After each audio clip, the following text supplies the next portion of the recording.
Ridgewood Grove was the kind of neighborhood where people trimmed their lawns with rulers. Every fence was the same height, every mailbox gleamed the same shade of white, and every resident lived under the all-seeing eyes of the HOA, ruled by one woman, Karen Whitmore. She wasn't elected because people loved her.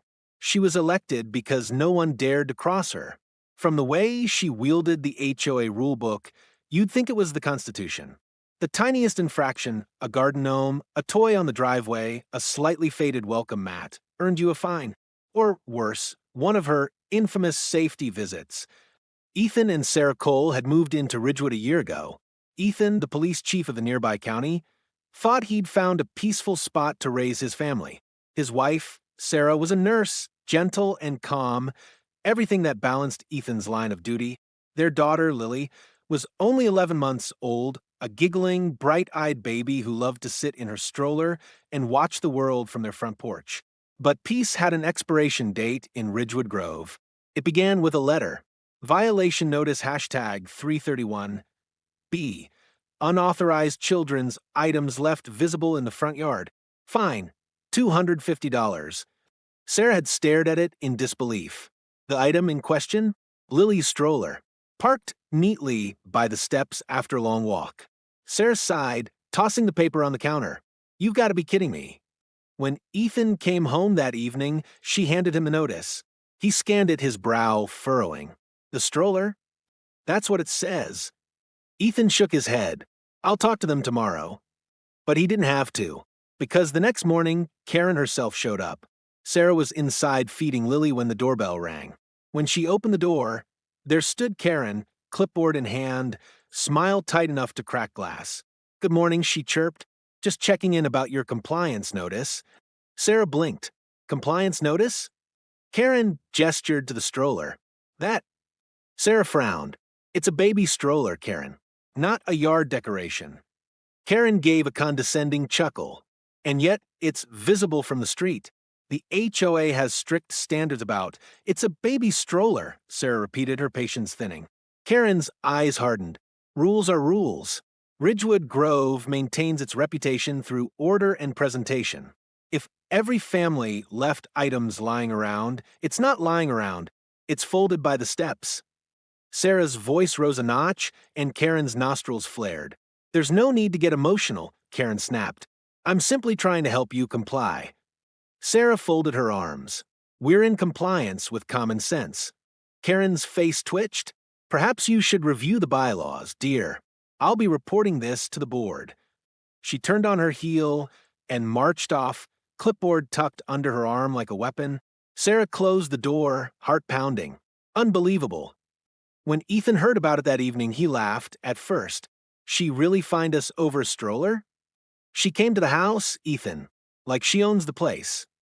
He sighed, I'll handle it. But Ethan's idea of handling it, dropping by her place and trying to reason, didn't work out either. Karen answered the door like a queen entertaining peasants. Chief Cole, she said smoothly, to what do I owe the honor? Just wanted to clear up that fine, Ethan said, polite but firm. The stroller isn't a permanent fixture. It's just for the baby. Karen tilted her head. The rules don't bend for convenience, Chief. And as a law enforcement officer, I'd expect you to respect regulations. Ethan's jaw tightened. I do, but I also respect common sense. Karen's smile didn't reach her eyes. Perhaps your wife should keep the front porch clear, then. We wouldn't want the neighborhood thinking you get special treatment. Ethan's voice dropped. You're overstepping. Karen's reply was icy. I am a step. Ethan left before his temper snapped. But that night, he noticed a black SUV idling down the street, a familiar HOA patrol car. Watching. Waiting. Karen's way of reminding them who ran Ridgewood. Days passed, but the harassment didn't. New notices appeared every other morning. Violation number 334, excessive lawn length, measured 3.5 inches. Violation number 335, non-compliant house lighting. Violation number 336, unauthorized flower color, non-neutral. Sarah tried to brush it off. Ethan stayed calm, but it was wearing them thin. Then came the morning everything snapped. It was a Saturday. Ethan had gone in early for an emergency meeting downtown, leaving Sarah and Lily at home. The air was cool, the sky bright. Sarah opened the windows, humming as she folded laundry. Lily babbled from her crib, waving her stuffed elephant around. A knock echoed at the door. Sarah froze. The clock read 10:05 a.m. She peeked through the window, Karen again, clipboard in one hand, something metallic glinting in the other. Sarah opened the door, just a crack. Karen, I already told you. Karen pushed the door wider. You're in violation again, Sarah. Sarah's tone snapped. You can't just barge in here. Karen's eyes were wild. I have authority. There are reports of clutter, unsecured items. This entire property is. Sarah stepped between Karen and the hallway. You need to leave. Now. Karen's hand clenched around the metallic object. Scissors. She'd been trimming her front hedges earlier, or so she claimed, and apparently still carried them. Her face reddened, voice rising. You people think the rules don't apply to you. Karen, please, you mocked me. You disrespected the board. Sarah reached for her phone. I'm calling Ethan. Karen's eyes darted past her to the nursery door. The faint sound of Lily's laughter drifted out. Karen's tone shifted, eerie calm. Maybe what this neighborhood needs, she said softly, is an example. Before Sarah could move, Karen shoved the door fully open and stormed down the hall. Karen! Sarah screamed, chasing her. Karen reached the nursery, her arm raising, scissors flashing in the light. Sarah lunged, catching her wrist just as the blades tore into the cribside fabric with a violent rip. Lily wailed, startled. Are you insane? Sarah screamed, forcing Karen's arm away. But Karen's fury was blinding. I'm protecting the community, she shrieked. The struggle lasted only seconds, but that was all Ethan needed. The front door slammed open. Police! Drop it! Karen froze mid-motion, scissors trembling in her grip. She turned and saw Ethan standing in the doorway, service weapon drawn, eyes cold as stone. Step back from my child, he said. For once, Karen seemed to realize what she'd done. She dropped the scissors with a metallic clang, backing toward the wall. Ethan, I was just on the ground, he barked. Now, Karen hesitated, tears brimming. It's a misunderstanding. Ethan moved faster than she could think. Within seconds, she was face down, wrists locked in cuffs. You're under arrest for trespassing, assault, and endangerment, he said flatly. You have the right to remain silent. Sarah stood frozen, clutching Lily to her chest. The baby's cries filled the room. Karen looked up from the floor, disbelief twisting her features. You can't arrest me. I'm the HOA president. Ethan's voice was calm but venomous. Then consider this a board meeting. He led her outside. Neighbors peeked through blinds as sirens echoed down the street. The image of Karen Whitmore, the self-proclaimed Queen of Ridgewood, being placed in the back of a patrol car would burn into their memories forever. That evening, after hours of statements and evidence collection, Ethan sat beside Sarah on the couch. The house was finally quiet. Lily slept in Sarah's arms, safe, but Sarah's voice trembled. She would have heard her, Ethan. She really would have. Ethan nodded slowly, staring into the distance. And she still thinks she was right. Sarah's eyes filled. What happens now? He turned to her, the badge glinting faintly under the lamp. Now, he said, we make sure she never gets the chance to do this again.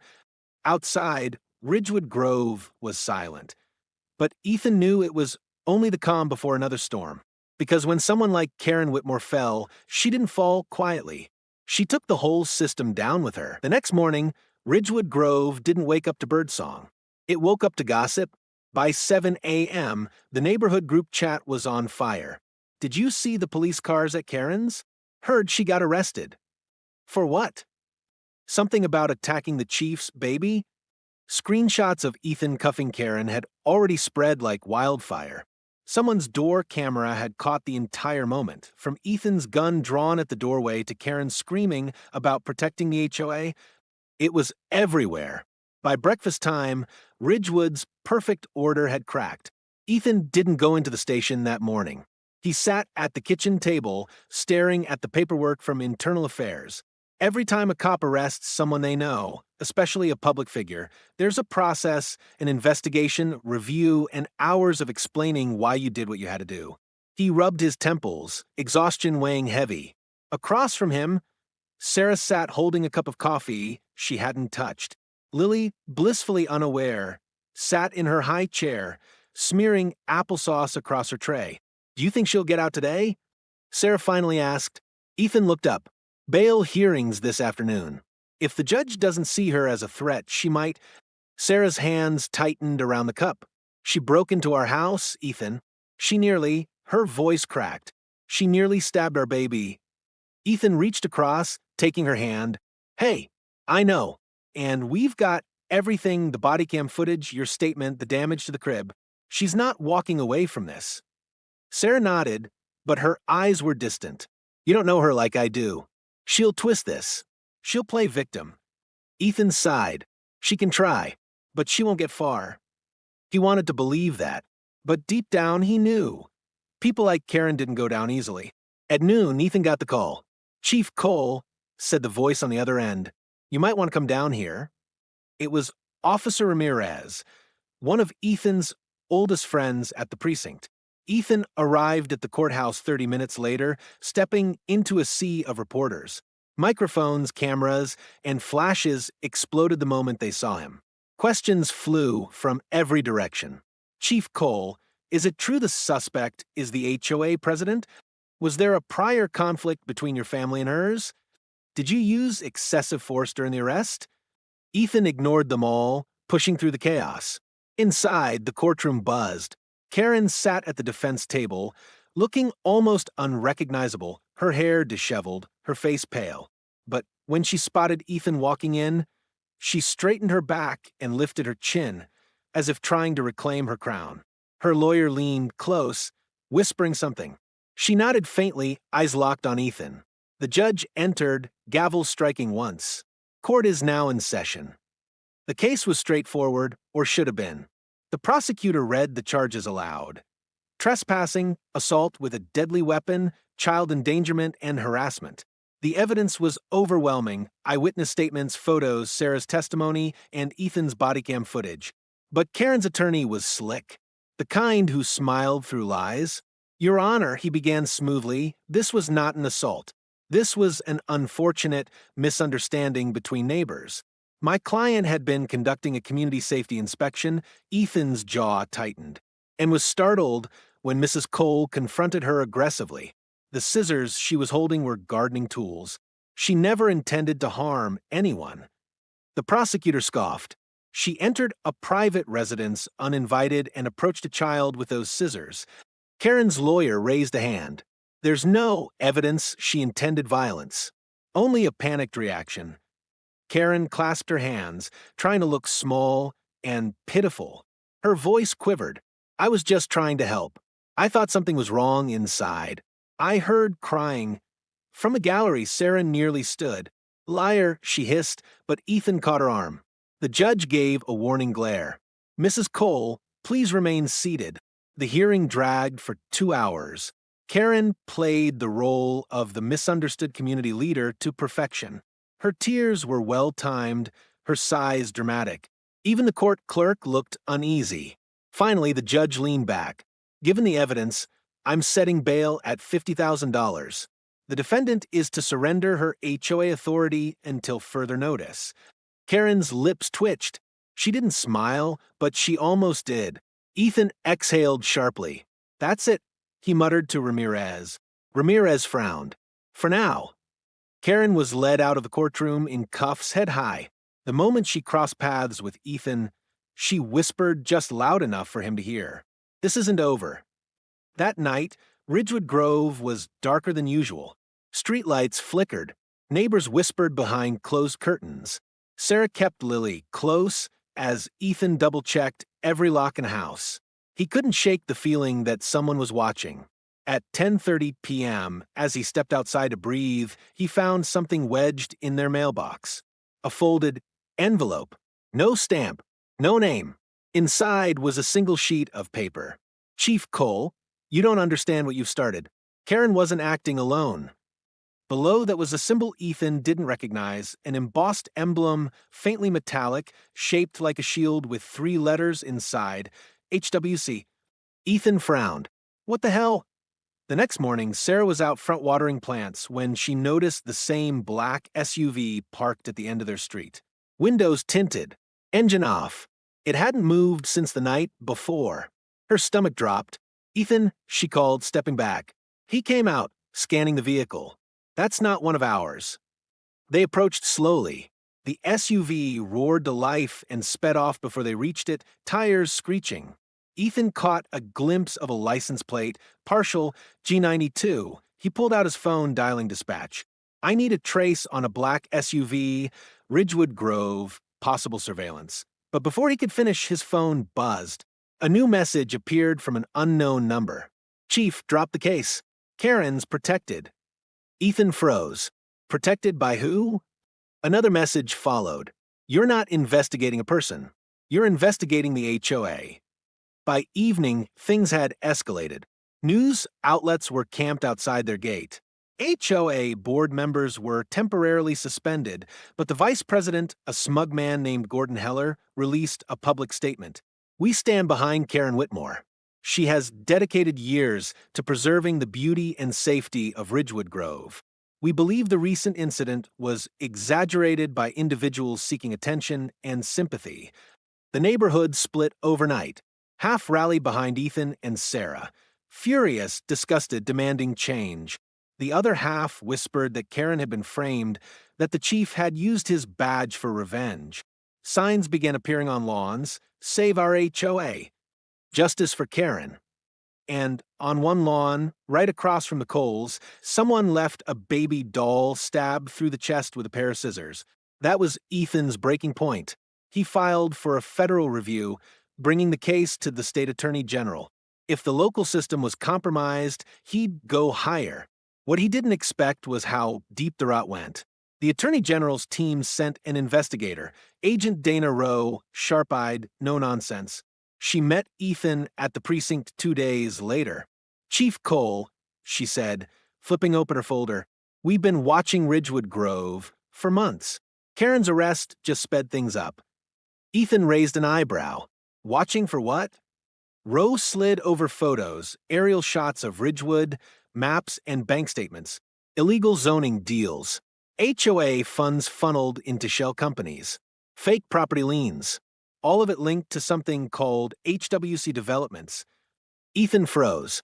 HWC, the symbol on the letter. Rowe nodded. Homeway Consolidated. They've been buying HOAs from the inside, using presidents like Karen to pressure homeowners into selling property below value. Ethan sat back, stunned. So, she wasn't just power-hungry. She was a cog, Rowe said, and when you arrested her, you scared the machine. That night, Ethan couldn't sleep. He stood by the nursery, watching Lily breathe softly in her crib. Sarah joined him quietly, wrapping her arms around his waist. You look like you've seen a ghost, she whispered. He exhaled. It's bigger than we thought, Sarah. Karen was working for people who use the HOA to control neighborhoods. Financially, politically, they use fear to take land. Sarah's voice trembled. So, what happens now? Ethan looked down at their sleeping daughter. Now we fight smarter. Outside, headlights flashed briefly, the same black SUV cruising by again. Only this time, it didn't stop. It tossed something from the window that landed on their driveway, a small plastic bag containing one of Ethan's old police patches burned around the edges. A message, a warning, and a declaration of war.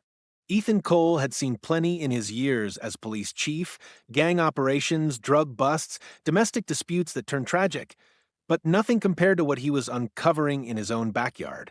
Ridgewood Grove wasn't just a suburban community anymore. It was a front. The files Agent Dana Rowe shared kept him awake for 3 nights straight. Every HOA payment, every maintenance fee, and every special assessment over the past 5 years had been quietly rerouted through dummy accounts, real estate holding companies, and finally to Homeway Consolidated HWC, a firm that technically didn't exist on any government registry. The deeper Ethan looked, the uglier it got. There were hundreds of HOAs involved, spanning several states, each one with a Karen-type president, someone power-hungry enough to enforce insane rules, bully homeowners, and seize property on technical violations. They weren't just being tyrants. They were building a corporate empire on fear. At 3 a.m. one night, Ethan sat alone in his office, surrounded by printouts and photos, when a noise broke his focus, the soft buzz of his desk phone. Unknown number. He hesitated, then answered, "Cole." A man's voice came through, smooth, unhurried, confident. "Chief Cole, I'd like to congratulate you. You've made it farther than most." Ethan's stomach tightened. "Who is this?" The man chuckled softly. "Names aren't important, but let's just say we manage the communities, and you've disrupted the balance." Ethan leaned forward, eyes narrowing. "You mean Homeway Consolidated?" Silence, then a quiet sigh. "You shouldn't have said that name out loud." Ethan's pulse quickened. "What do you want?" "We want this nonsense to end," the voice said. "Karen's arrest was an inconvenience. But if you keep pushing, we'll make it personal." Ethan's hand clenched the receiver. "You already did." The man laughed once, low and menacing. "Then you understand the consequences." The line went dead. Ethan sat frozen for several seconds, then reached for the recorder app on his phone. But it was blank. The line had been jammed. The next morning, Ethan went straight to Agent Rowe's temporary office downtown.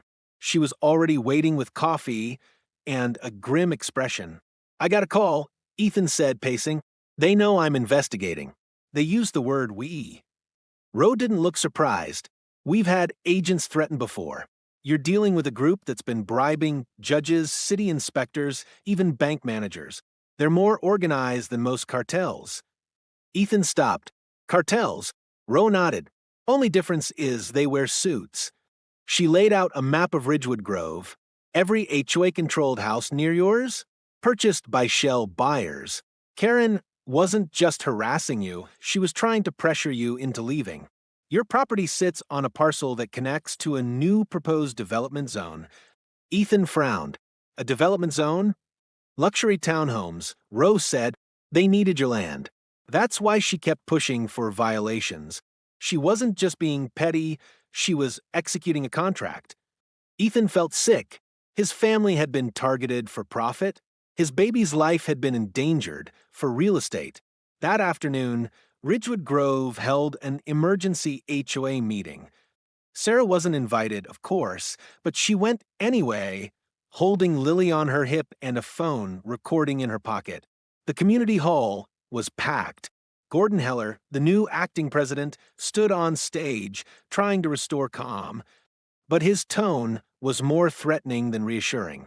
"We need to remember who we are," he said loudly. "One unfortunate misunderstanding does not destroy years of order.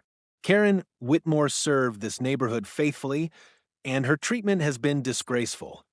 Someone from the back yelled, "She broke into a baby's room." Gasps rippled through the crowd. Gordon's jaw tightened. "That's an exaggeration. And frankly, I'm warning everyone here, the Coles are spreading falsehoods. Their vendetta against the HOA is dangerous." Sarah stepped forward, voice trembling but strong. "My husband is the police chief. He arrested Karen because she attacked our daughter. That's not a vendetta, that's justice." Gordon smirked. "Or corruption. He used his badge to punish a neighbor."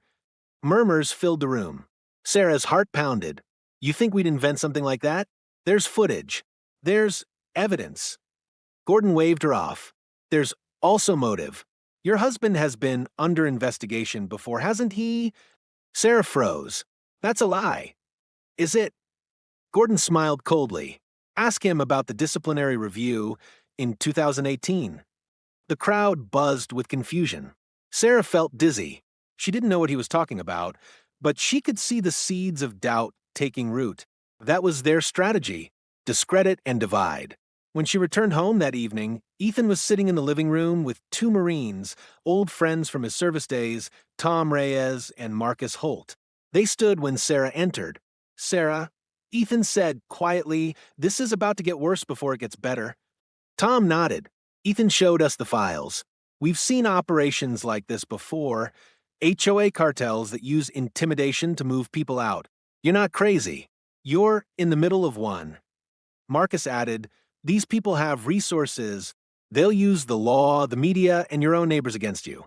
But we're not letting that happen. Sarah exhaled shakily. They called a meeting just to smear us. They're spreading rumors now.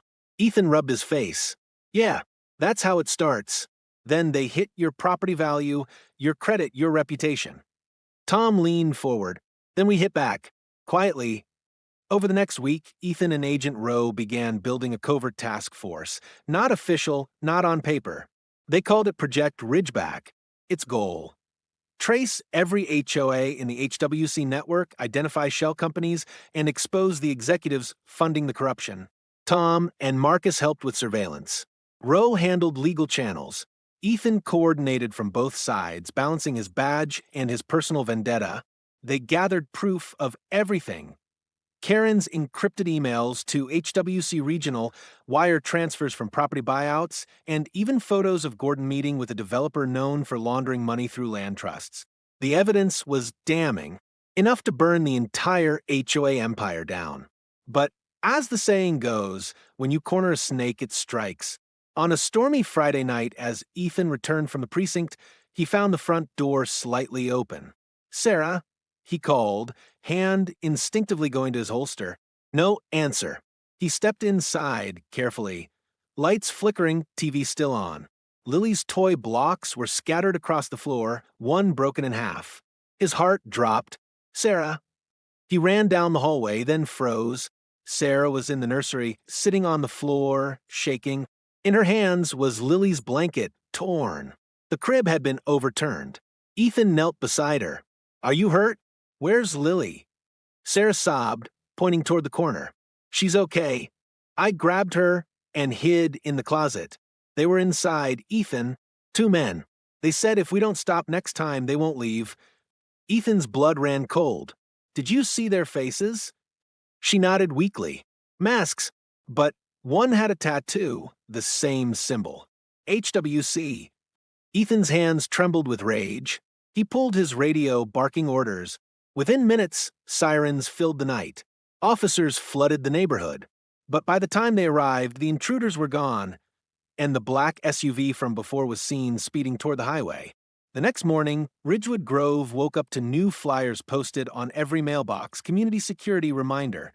Chief Ethan Cole is under federal investigation for misuse of power, issued by the Ridgewood HOA Council. It was fake, a smear campaign, but it worked. Neighbors turned their backs. Kids were told not to play near the Cole home. The once friendly smiles vanished. Ridgewood Grove had become enemy territory. Ethan stood at the window, watching as someone threw eggs at their mailbox. Sarah joined him quietly. We can't live like this. He turned to her, eyes fierce. We won't. We're ending it. He called Agent Rowe. We're going public, he said. Press, evidence, everything. They want war, let's give them one. Rowe hesitated. That's risky, Chief. They'll come after you directly. They already have, he said flatly. Now it's my turn. That evening, Ethan held a press conference in front of the police station. He laid out everything: the HOA corruption, Karen's role, the attacks on his family, and the cover-ups by HWC. It was raw, shocking, and unfiltered. And for the first time, the world saw Ridgewood Grove not as a perfect gated community, but as a battleground for greed and control. Within 24 hours, the story went national. The Department of Justice opened an investigation into Homeway Consolidated. And suddenly, the predators who'd operated in the shadows found themselves under a spotlight. But Karen Whitmore, the woman who started it all, was still missing. Released on bail, she'd vanished. And somewhere out there, she was watching, waiting, and planning her revenge. Rain pounded against the roof of Ridgewood Grove that night, echoing like a war drum. Thunder rolled over the hills, drowning out the distant hum of police sirens. Inside the Cole household, every light was on. Ethan hadn't slept in 36 hours. His badge lay on the kitchen table beside a mug of cold coffee and a loaded Glock. The house felt heavier than usual, not from fear, but from anticipation. Something was coming. Agent Dana, Rowe had called an hour earlier. Her voice was tense but resolute. "We've tracked HWC's command chain. The top executives are meeting tonight, private airfield outside the county. If we move now, we can end this before they vanish." Ethan stood by the window, watching his reflection flicker in the lightning. "And Karen?" Roe hesitated. "She's supposed to be there. They're cleaning house, cutting loose ends." Sarah entered quietly, carrying Lily in her arms. "You're going, aren't you?" He looked back at her. "I have to." She shook her head. "You've done enough. Let the feds handle it." He approached, placing a hand on her shoulder. "They came into our home. They threatened you and Lily. They nearly took everything from us. I can't let someone else close this chapter." Her eyes filled with tears. "Promise me you'll come back." Ethan smiled faintly, brushing a tear from her cheek. "I've kept every promise I ever made you."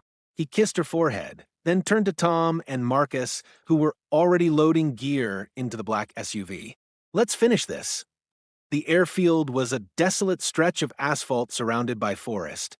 A single hangar glowed under the storm's fury, lightning flashing across its steel frame. Inside, black sedans lined the entrance, and armed men in suits moved with quiet precision. Ethan, Roe, Tom, and Marcus approached from the east, taking cover behind a row of shipping containers. Through binoculars, Ethan spotted her, Karen Whitmore, standing under the hangar lights, her pristine suburban demeanor replaced by something far darker. She was arguing with a man in a gray suit, tall, silver hair, expensive watch. The kind of man who never set foot in a neighborhood like Ridgewood Grove unless it was to buy it. Ethan recognized him from Rose Files, Calder Vance, CEO of Homeway Consolidated. Karen's voice carried through the rain. "You said I'd be protected. You said they'd never touch me." Vance's tone was calm, cold. "You failed your part. The Cole family was supposed to sell. Instead, you brought police, federal attention, and chaos." Karen stepped closer, trembling with fury. "You used me." Vance smirked. "You volunteered." Lightning struck nearby, illuminating the scene. Two guards grabbed Karen by the arms. Ethan didn't wait. "Move in," he whispered into the radio. The raid erupted in chaos. Floodlights burst on, sirens wailed, and voices shouted, "Federal agents, drop your weapons." Gunfire cracked through the storm. The air filled with shouting, the clash of boots against metal, and the blinding flash of lightning. Ethan sprinted through the rain, cutting between vehicles until he reached the hangar entrance. One guard lunged at him. Ethan dropped him with a swift blow to the jaw, disarming him in a single motion. He spotted Karen ducking behind a crate, screaming over the storm. "You ruined me, Ethan. You think this ends with me?" He leveled his weapon. "You made it personal the moment you came near my family." Vance tried to escape through the side door, but Agent Rowe's team intercepted him. Within seconds, he was face down on the asphalt, wrists bound in steel. Karen tried to run. Ethan chased her through the mud, their footsteps splashing through puddles until she stumbled, slipping near the fence line. He caught up, grabbing her arm. "Let me go," she shrieked, swinging wildly. "You don't understand. They'll kill me." "Then tell me who they are." "They're everywhere," she screamed. "You can't stop them." Ethan stared at her, drenched, trembling, desperate. The woman who once held HOA meetings about lawn height and mailbox paint now looked like a cornered animal. "This isn't about power anymore, is it?" he said. "It's about survival." She glared back, voice breaking. "I did what I had to. They said they'd take my house, my pension, my son." Ethan's grip softened for a moment. "You could have asked for help." Her eyes went wild. "Help? You think anyone helps people like me? I made this neighborhood perfect. I kept order. And what did it get me?" Lightning illuminated her face, twisted with hatred, mascara running down her cheeks. Ethan holstered his gun. "Karen, it's over. You're coming with me." She screamed, lunging forward, but before she could move another inch, Tom tackled her to the ground. Cuffs snapped around her wrists. It was done. By dawn, the airfield was swarming with federal vehicles. Over a dozen arrests. Millions in fraudulent records seized. Calder Vance and his board were flown out in custody. The media was already calling it the HOA Empire scandal. Ethan stood near his car, rain finally easing into a drizzle. Roe approached, offering him a folder. "We couldn't have done this without you." He nodded. "You'd have gotten there eventually." She smiled faintly. "Maybe, but not before they hurt someone else." Ethan glanced toward the patrol car where Karen sat, soaked, silent, staring blankly at the sunrise. For the first time, she looked small, powerless. He thought about what she'd said, "They'll kill me," and a chill ran through him. "Roe," he said quietly, "what if she's right? What if there's more above Vance?" Roe looked at him thoughtfully.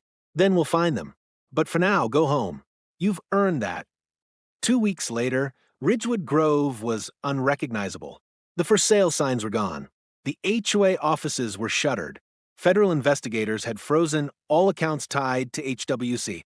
New leadership was being installed, honest, transparent, and chosen by homeowners themselves. For the first time in years, the neighborhood felt peaceful. Ethan spent his mornings on the porch with Sarah, watching Lily play on the grass. Neighbors waved again. Some apologized. Some brought casseroles. Everyone seemed to want a piece of redemption, but peace didn't come easily to Ethan. Some nights, he still woke up to echoes, the storm, the shouting, Karen's voice screaming in the rain. One evening, as the sun dipped low over the lake, Sarah joined him on the porch. "You're quiet," she said softly. He smiled faintly. "Just thinking." "About her?" He nodded. She made horrible choices, but she wasn't lying. Someone out there pulled her strings. Sarah touched his hand. "Then you'll find them. You always do." He looked at her, at Lily laughing in the yard, and felt something ease inside him. "Maybe, but not today. Today's for us." Sarah smiled, resting her head on his shoulder. "Then promise me one thing." He glanced down. "What?" "No more HOA neighborhoods." He laughed quietly. "Deal." 3 months later, Ethan received a letter at the precinct. No return address. Inside was a single photo, the HWC emblem, burned into the corner of a wooden board, and beneath it a handwritten message, "You may have cut off one head, Chief Cole, but the body's still alive." Ethan stared at it for a long moment. Then he folded it, placed it in a drawer, and locked it. Because for now, his family was safe. And that was enough. Epilogue. Ridgewood restored Ridgewood Grove rebuilt itself from the ashes. The new community charter banned forced fees, unchecked authority, and mandatory inspections. Neighbors learned to live, not rule. Karen Whitmore was sentenced to 15 years for conspiracy, fraud, and attempted assault. In prison, she wrote letters claiming she'd tried to warn them all. None were answered. Calder Vance's empire collapsed. Investigations linked HWC to over 2 dozen similar HOAs nationwide. Congress quietly began drafting new oversight laws. And Ethan? He returned to the badge, not as a man seeking revenge, but as a protector of peace. His story became local legend, the chief who took down an HOA cartel for his family. Every evening, when the wind rustled the leaves outside, Ethan looked toward the lake